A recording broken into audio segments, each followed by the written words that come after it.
Hello guys, मैं हूं Saurabh and welcome to our YouTube channel literature and life. तो इस वीडियो में हम बेसिकली जानेंगे ये जो हमारे इंग्लिश लिटरेचर का एक पार्ट है रेटोरिक्स बोल के। तो आखिर ये है क्या, फिगर्स ऑफ स्पीच क्या है और ये कितने तरह के होते हैं, और ये रेटोरिक्स जो है इसका सबसे पहले शुरुआत किसने किया था। उम्मीद करता हूँ ये वीडियो आपको पसंद आएगी, बहुत ही ज़्यादा हेल्पफुल रहेगी ये आपके लिए। और अगर आप अच्छी तरह से ये वीडियो देखेंगे तो आगे जाकर आपको कोई रेटोरिक का बुक भी खरीदने की ज़रूरत नहीं है।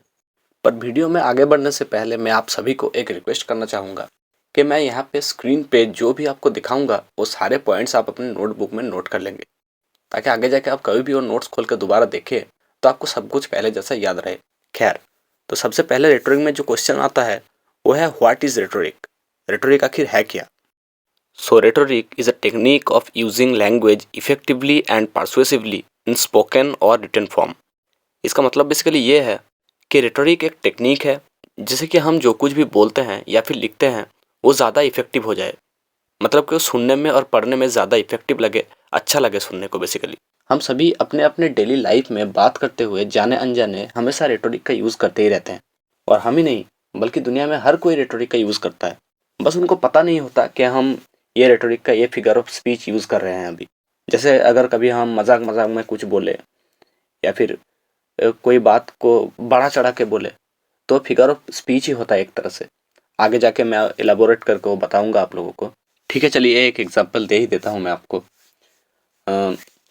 जैसे कि समझ लीजिए स्कूल में एक क्लास में अगर एक बच्चा बिल्कुल भी पढ़ाई नहीं करता, तब उसका टीचर एक दिन उसको बोले, क्या बोले कि तू एक गधा है। तो इसका मतलब क्या होता है, क्या वो सचमुच गधा है?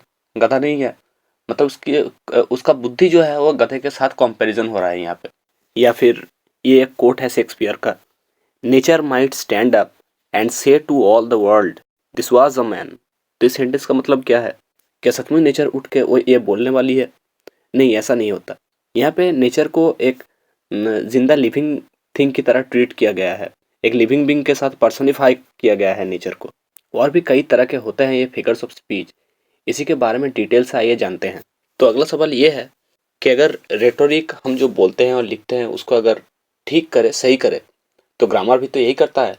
तो क्या डिफरेंस हुआ रेटोरिक और ग्रामर के बीच में?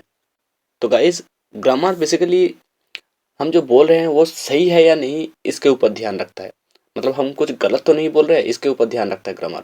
वहीं पर रेटोरिक यह ध्यान रखता है कि हम जो बोल रहे हैं वो कितना ज़्यादा इफेक्टिव है, कि स्पीकर जो भी बोल रहा है वो ऑडियंस को अच्छी लगे और उससे भी ज़्यादा वो ऑडियंस को याद रहे। और इन रेटोरिक्स का ऑटोमेटिकली सबसे ज़्यादा यूज़ करते हैं राइटर्स और पॉलिटिशियंस लोग। जब भी कोई नेता स्टेज में भाषण देता है तब वो हमेशा रेटोरिक्स का यूज़ करता ही करता है। और आजकल के टीवी के एड्स जो आप देखे होंगे शायद बहुत क्रिएटिव होते हैं, वो भी रेटोरिक का यूज़ करते हैं बहुत मात्रा में। तो हमारा अगला सवाल यहाँ पे ये आता है कि रेटोरिक्स को डेवलप किसने किया था। तो इंग्लिश लिटरेचर के अंदर रेटोरिक्स का डेवलप किया था एरिस्टोटल ने, और इन्हीं को फादर ऑफ रेटोरिक्स भी कहा जाता है। उन्होंने रेटोरिक्स का डेवलप किया था दो पार्ट्स में। पहला पार्ट 367 से 347 बीसी तक, और दूसरा पार्ट उन्होंने डेवलप किया था 335 से 322 बीसी तक। So now what are figure of speech. तो गाइज यहाँ पे फिगर का मतलब क्या है? फिगर का मतलब बेसिकली है शेप। जैसे कि अगर एक ड्राइंग में कोई डिज़ाइन हो तो उस डिज़ाइन का फिगर कैसा है, मतलब कि उसका शेप कैसा है। और इसी प्राइमरी मीनिंग से एक सेकेंडरी मीनिंग भी आता है। कोई अगर इंसान जैसे कि नेताजी सुभाष चंद्र बोस या फिर महात्मा गांधी, वो अपने काम के वजह से दूसरे मामूली लोगों से बिल्कुल अलग खड़े हुए, वो दूसरे इंसानों के मुकाबले एक फिगर हैं, दूसरे इंसानों के लिए एक फिगर हैं। इसी तरह इंग्लिश लैंग्वेज के अंदर भी हम जब बात करते हैं तब हम हमेशा ऐसे ही बात नहीं करते रहते, और थोड़ा ज़्यादा उसको इन्फ्लुएंशियल बनाने के लिए उसको डेकोरेट करते हैं, बेसिकली उसको सजाते हैं, मतलब कि अपने बात को थोड़ा घुमा के बोलते हैं। और जैसे हम उसको सजाते हैं उसी को कहते हैं फिगर ऑफ स्पीच। तो हमारा अगला सवाल यहाँ पे ये है कि फिगर ऑफ स्पीच और रेटोरिक्स में डिफरेंस क्या है। तो इसके जवाब में ये कहा जा सकता है कि लैंग्वेज को सजाना अगर एक आर्ट है तो ये पूरा का पूरा आर्ट ही है रेटोरिक। और वहीं पे सजाने के लिए जो एक एक गहनों की ज़रूरत पड़ती है वो एक एक गहना एक एक फिगर्स ऑफ स्पीच है। अब बात करते हैं फिगर्स ऑफ स्पीच के क्लासिफिकेशन के बारे में, यानी कि फिगर्स ऑफ स्पीच कितने तरह के होते हैं। तो जैसे कि आप स्क्रीन पे देख ही सकते हो, फिगर्स ऑफ स्पीच बहुत सारे होते हैं और इनको कुछ कैटेगरीज में डिवाइड किया जाता है। जैसे कि figures based on similarity, figures based on association, figures based on difference, figures based on imagination, figures based on indirectness, figures based on sound, और फिगर्स बेस्ड ऑन कंस्ट्रक्शन। तो सबसे पहले तो बात करते हैं फिगर्स बेस्ड ऑन सिमिलैरिटी के बारे में। तो इसके अंदर 5 कैटेगरीज के फिगर्स ऑफ स्पीच आते हैं, जो कि है simile, metaphor, allegory, parable and fable. हालांकि इनमें से सभी को पढ़ने की ज़रूरत नहीं है। मैं सिर्फ आपको पहले 2 यानी कि सिमिली और मेटाफर के बारे में ही बताऊंगा, और यही दोनों सबसे ज़्यादा इंपॉर्टेंट है।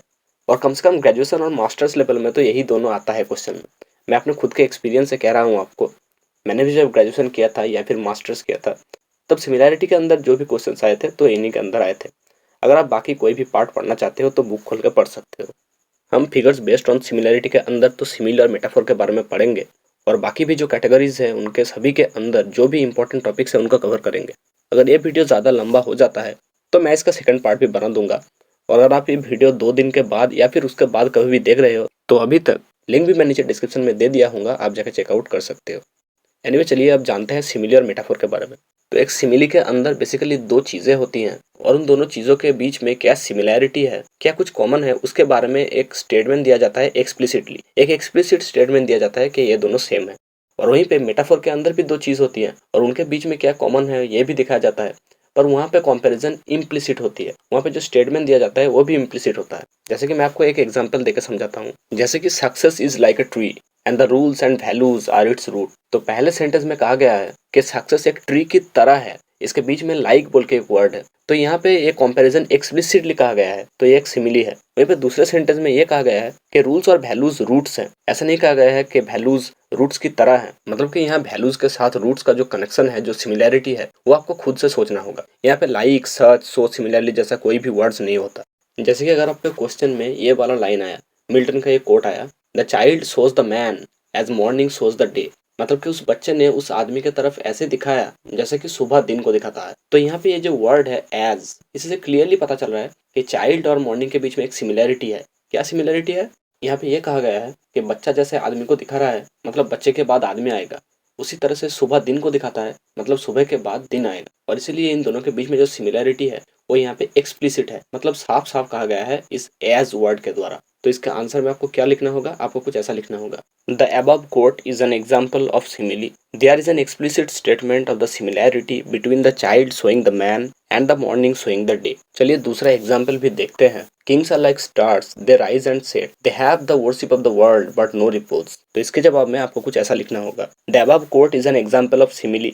There is an explicit statement of the similarity between the kings and the stars. अब दूसरे फिगर के बारे में बात करते हैं जो कि सिमिलैरिटी के अंदर ही आता है, जिसका नाम है मेटाफोर। तो मेटाफोर का डेफिनेशन कुछ ऐसा है, जिसका मतलब ये है कि मेटाफोर के अंदर जो सेंटेंसेस आते हैं उसके अंदर भी 2 चीज़ों के बीच में सिमिलैरिटी दिखाया जाता है, पर यहाँ पे सिमिलैरिटी वाला स्टेटमेंट इम्प्लिसिट होता है, मतलब छुपा हुआ होता है, आपको खुद से समझना पड़ता है।